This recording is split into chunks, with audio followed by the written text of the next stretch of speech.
Magpalang umaga to everyone! Halika na't samahan nyo akong pumunta na Venice, Italy, McKinley na matatagpuan lamang sa Pilipinas.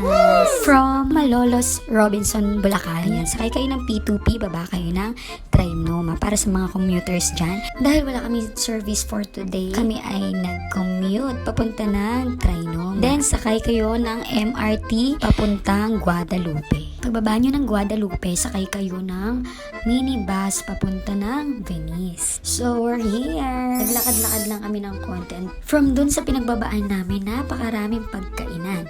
And syempre, hindi mawawala ang kapihan.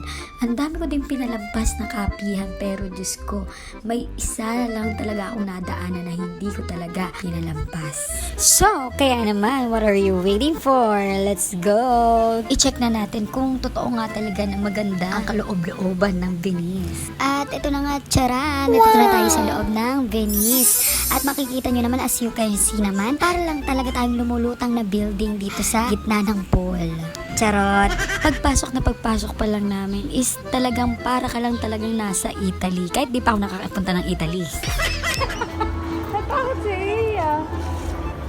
Kitang-kita naman sa bakas ng mukha ng aking baby ang takot sa kanyang mga mukha. Ayaw magpa-picture sa mga naka-costume. Napapanood daw niya kasi yun sa mga horror movie, kaya ayaw magpa-picture. Takot siya.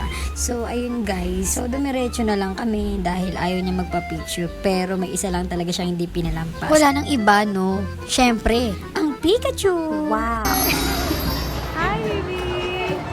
Hi! Oh, smile kayo, smile! Medyo may takot konti, pero push. Ganda, oh. Lagay mo ito, dali! Tingnan mo nga naman, napaka-generous ng aking Junakis at binigay pa yung 20 pesos niyang pambili ng candy. Tamo, natakot ka ba? Ay, sorry po.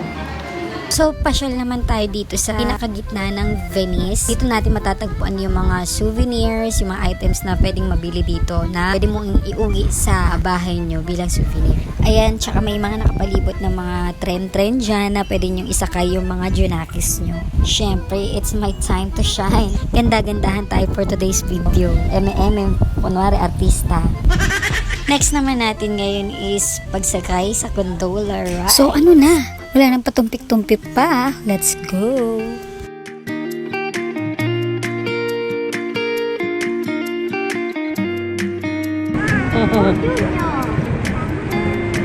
So, ayun nga, nalobat yung isang cellphone ko na malinaw.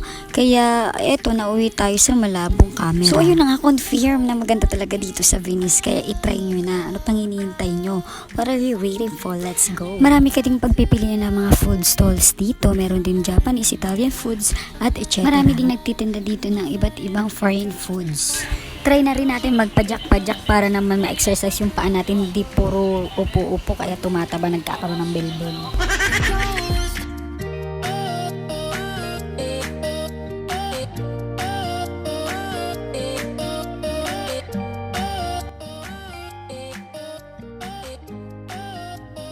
Pakita ka pa kasi, kahit alam kong bawal.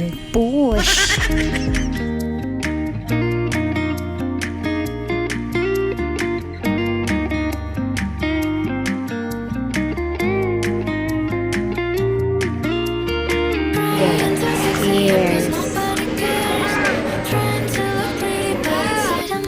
It's time to clip your memory, picture, and selfies, photos. Kaya try nyo na rin. Sure na mag-enjoy kayo.